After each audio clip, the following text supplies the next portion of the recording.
Welcome back to the Mountain Man Medical YouTube channel. Thanks for hanging out. Today we're talking again with Dennis Lyons. He is a subject matter expert over at Tac Med Solutions, and he was a special operations combat medic in the Army.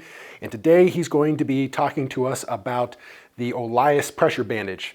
In the previous video, we talked in length about the soft T. So if you want to know more about the soft T and how it works and everything about it from a subject matter expert, then you should go check that video out, and I'll drop a link to that up here. But right now, Dennis is going to take us through the OLEAS family of bandages and some of the differences between them. Yeah, so thanks. So the Elias modular trauma bandage was developed by our founder and co-chairman Ross Johnson, who also made the soft tourniquet, and it was really kind of the early part of the global war on terror. When we started seeing an evolution from our old Vietnam era field dressings that were just the mucilin kind of bandage with a wound pad attached, we realized that having like an ACE wrap type thing attached to it was a better solution. Better for a pressure dressing, better for a wound dressing, better for keeping contamination out. So Ross got back on his sewing machine again and sewed up the Elias modular trauma dressing, which was it's kind of my favorite dressing. I still have these going all the way back to some of the first runs, and it's been pretty interesting to see the evolution of the dressing, and we'll talk about it obviously when we get around to the Elias Heme Con. But yeah, let's dive right in. So the thing with the Elias is it, like I said, it uses the same kind of elastic material that allows you to get pressure through wrapping. And the way it's designed, it has some really great features. Ross went the other way, didn't want Velcro on the tourniquet, but we're going to put Velcro on our dressing. And the things that we did with this it actually corrects one of the biggest deficiencies I see in young medics out in the field, and I'll talk about that here in a minute. But it's a pretty standard trauma dressing. It's got the wound pad attached to an ACE wrap platform, but that's really where things stop. What's unique to this dressing is there's a pocket inside with 3 meters of gauze. So if you need to pack a wound, you can do that. Or if you don't need to pack a wound, that extra gauze will just absorb more and apply and have more bulk to apply pressure to your wound. The other thing he did was he put in an occlusive layer, so not meant to take the place of your chest seals, but if you need to have an occlusive layer, it's in there. And obviously, the old thing was I can use wrappers or whatever, but this occlusive layer is now sterile with the rest of the dressing. So when you pull it out, it's sterile if you need it to be. But we use these occlusive dressings for any injuries between the neck and the navel, right? So you can use it for that. So that's pretty interesting. I love the redundancy. Having extras is always good, and especially if it's already in the same package, you don't have to carry more packaging. Yep. I like that. Yeah, I'm a big fan of trash reduction when I'm a medic. We have those big cargo pockets on our uniforms. Those a lot of times get filled with trash. So yeah, I'm a big fan of cleaning up after yourself and reducing your trash and waste. So the dressing gets really interesting from there. On the outside, there's a pressure cup. So the tighter you wrap this, if you have a deep penetrating wound, I'm going to use this focus wound cube to kind of demonstrate that. I can put that pressure cup right over there, and when I get subsequent wraps over the top, it's going to put pressure right down where I need it. So it's really effective as a pressure dressing and applying more pressure just because of the design. In a pinch, this pressure cup can be removed. It has perforations. The pressure cup can be removed, and you can use it as a very hasty field expedient eye shield in case you have ocular injuries. So it can be used for that as well. But the greatest thing about this bandage, and it's the thing that resonates with all the users, is it has these Velcro stops sewn in. Yep. So if you're having trouble and you're trying to put this on and you lose the free running end, in the past with all the other dressings, when you lose the free running end and this thing streams out onto the ground, it's really hard to get pressure and wrap around. And generally when I'm teaching, if they're not using an Elias, what I tell them, if they lose that free running end on an ace wrap or anything else, I tell them stop what you're doing and either roll it back up or get another one, because you're going to have a really hard time wrapping that thing around and creating an effective dressing. So the way that it's designed is with this Velcro patch out here, it actually will hold on to the dressing. And if I lose the free running end again, the dressing will stay on as long as I make that Velcro connect on the front. And then from there, I can wrap this thing up just like I was taught with the old Vietnam era dressings of cover all the white, making sure the wound is completely sealed. And on the end, we have some redundancy again. Velcro combined with a friction bar. So I can pull this in. So I basically have redundant securing mechanisms for the bandage. So that's the really, those stops built into that bandage were really what turned me on to this as an end user back in the day. And I want to say that was back to maybe 2006. I think the original expiration on that dressing was 2009, so it had to be in the 2005, 2006 timeframe. So that's it. And the pad on the outside is a non-adherent pad, so you're not going to get sticking to the wound, or not much sticking, but it's standard non-adherent pad. To go back just a moment on these stops, I had heard, I don't know how much this is true, but the stops actually help with the circumferential pressure. It helps to add additional pressure. Yeah. So the one thing is it won't slip as much. So you won't get, if you wrap it really tight in a pressure dressing, that's not generally a problem. But if it's wrapped very loosely, it will hold the dressing in place better. So yeah, I know when I first got to be playing with it and I pulled it out of the packaging and I saw the cup and then I let it just unravel on itself and I saw all the stops in there, I was like, wow, this is a pretty good product, because I've been in plenty of those circumstances where you've got those horrible little ace wraps with the little metal clips, and you pull that out of the package, and no matter what, you try not to drop it, it's going straight into the sand. Yeah. It's going to be picking up twigs and dirt and all sorts of crap. So I love that little aspect. That's a quality of life thing. Yeah, and the cool thing about it is it doesn't matter which way you roll it, because I actually rolled it backwards when I rolled it back up after putting it in your arm. It doesn't matter which way you roll it, those Velcro stops are still going to come in contact with the bandage and do it. So if you do, whether you're in training or whatever, these things are super easy to reset. To reset and reuse. So here, I just rolled it up the other way, and you get the same effect with the stop bars in there. So yeah, you lose the free running end and it stops about 6 to 8 inches. Those bars are sewn in. So yeah, great dressing. This really was the kind of the last dressing I carried as an active duty guy, and they're great. They're terrific to use. And we have a bunch of different configurations of what they come in. We have the 4-inch, and the 4-inch comes in 2 different package options. You can either do flat or a rolled pack, depending on whether you're putting in an IFAC or an aid bag, or you just want a kind of a lower profile footprint. The flat pack is kind of the way to go. That's my preference, is flat pack, because I can put that anywhere. The rolled pack doesn't fit inside an IFAC very well, but it goes well in aid bags. Aid bags are large trauma kits. And then we have the 6-inch version, which is the exact same product, just in 2 inches wider. So all the same features, everything's there with it. And so yeah, that's the Elias modular trauma dressing in a nutshell. So what's the difference between the Heme Con Elias bandage and this one? Yeah, so good question. For years we were always taught wound packing, right? So we're using hemostatics now, which kind of kind of came around in 2003, the first ones.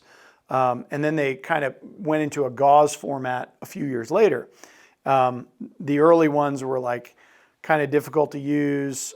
They had great application, and they're still used today in other applications. But in our environment, we really wanted kind of a gauze format. So yeah, we went with we basically put gauze inside of our Elias dressing to replace the 3 meters of regular compressed gauze that's in there. And the nice thing about that is now you have one package. You have one package that you have to open to if you have a wound that needs to be packed. So let's say for example, I had a gunshot wound or penetrating trauma to the arm. We know the fix for that massive hemorrhage is put a tourniquet on it. Whether you're using the March algorithm or whatever treatment algorithm you're using, eventually you've got to put a pressure dressing or bandage up or cover that wound. So what we did was we planned on worst case scenarios are I was going to need a hemostatic and I was going to need a pressure bandage. And so the Elias modular trauma dressing is the perfect platform to provide other therapeutics, whether it be hemostatics or any other type of advanced dressing. We can put that in there. So basically it's colored different so you can identify which is which. Obviously, a regular Elias dressing is a little less expensive than this. So if you need a hemostatic capability in your dressing, easy to identify in the dark, under stress, pressure, two very different looking packages. And inside there's one small difference. There's one small difference in this, and a lot of thought was put into it, was just the occlusive layer was taken out. With chest seals everywhere else in our kit, and this primarily being thought of as a hemostatic bandage for packing wounds or stopping bleeding or pressure dressing for tourniquet conversion. So we kept the occlusive layer out of this. Other than that, every feature is exactly the same. And just so you guys know that he's talking about an occlusive layer, that's the occlusive dressing, the piece of plastic that was included in the original. And then that's what you will put on a sucking chest wound to prevent a tension pneumothorax from developing. Yeah. So we kept that out of this product. So just because we figured that across all of these products, we know that this isn't going to be the only product in the bag. We also know that chest seals are a little more commercially available now. So think about the one thing to think about when the Elias dressing was made in 2004. I always ask people, well, what chest seals were on the market in 2004? There weren't any. We were still cutting hydrogel that breachers and other people were using for other things. Mm-hmm. We were still using hydrogel. There were still really no good chest seals on the market. We had the Asherman and a couple others, but they weren't for a non-vented chest seal. There were no non-vented chest seals on the market at the time, at least not widespread. So we were still using plastic in dressings. But just for this dressing, we wanted to go strictly for the hemostatic capability. And so that's what we did. In place of the 3 meters of regular gauze in the standard Elias dressing, we use 3 meters of Heme Kaido gauze.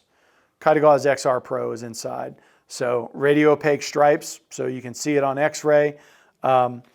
And it's a great Committee on TCCC approved hemostatic. Okay. Or recommended hemostatic. So you're saying that this product is the exact same as this product, except for this product also includes one of these, but minus the chest seal material. Yeah, the occlusive layer of plastic, which if you really need it, right, you got it here with your outside plastic. Yeah, I don't think that's a big loss. Yeah, so, but great capability gain. And you combine this with a tourniquet and a splint, and now you have extremity trauma capability, because we know that immobilization also assists in hemostasis along with hemostatics and tourniquets. So now I'm throwing everything I have at extremity trauma with these three products gathered together. So yeah, it's same great product, and Hemcon was actually the original hemostatic. I remember getting them in 2003, granted in a different format, but it works. It's been around for 18 years now. Very effective. So I really like the Kaido gauze. It has a lot of antimicrobial properties as well, right? So it helps to prevent infections. Antibacterial, it has an antibacterial property. Although, we know that anybody that has one of these injuries is going to get some antibiotics down the road, but something's better than nothing. But the one thing that I like about it is that it's got a little bit of texture and stiffness to it. So when I'm packing wounds, and when I've packed wounds with this, it has a little stiffness in there. So it will tend to kind of stay in some cavities a little bit better than some of the gauzes that are just like a regular gauze. So I really like that, and also the texture feels different. So at night, in the dark, under stress, I know what I'm touching is Kaido gauze or my hemostatic, right? So that definitely feels different, but it feels different when I pack it in a wound. Some are really soft, some have granules that fall off. I like Kaido gauze. It's just nice, clean, easy to apply. So yeah, and so here's a cool little off-label thing that I found one day when I was out training. It was actually when we did when we had the prototypes to this. So when we made the prototypes for this dressing and I was out showing it, I was actually showing it to a bunch of folks that I teach with. And I'll tell you a funny story about kind of where it went. But one of the coolest things, if I'm packing a wound, one of the things we've always had problems with was just our management of our stuff. Like, where do I put this long roll of gauze? I've seen people throw it over their shoulder. One company was making like a dispenser that you put on your arm or something, right? Yeah. But I was sitting there playing around with it once we got the prototypes out, and I figured something out. I was like, if I use the pressure cup and I put the pressure cup under my fingers, I can now hold my dressing. It's not going to be on the ground. It's not going to fall. It's not going to go anywhere. And I can now pack my wound, and I can feed it basically straight out of the dressing. Love it. And I continue to hold pressure. And I'm going to tuck this little guy in right up here. And I'm continuing to hold pressure on my wound all the time while getting this thing packed. And then when it comes time to close it all up, straight down, continue to hold pressure, slide my finger out, get everything wrapped up. So that was kind of a neat little added benefit, was finding that the pressure cup actually added, kept that dressing from being all over the ground, being in the dirt. I don't have to, I always loved the aggressive throw over the shoulder, okay, now I got to figure out where my dressing went. But it looks cool though. Yeah, it looks incredibly cool. And that's just like shooting. That's the number one rule of doing point of injury medicine, is you got to look cool. Always look cool. Yeah. So there's so that's just the way that the Elias was set up, and I don't know if Ross meant to do that, but it just made like a really great dispenser for this already proven hemostatic, and it solved one of the problems of, what do I do with my dressing? What do I do at the end of the roll while I'm packing this wound? I love that kind of stuff, because this is a literal medic life hack. Yeah. So So pretty neat stuff. But great dressing. It's we get asked a lot of questions.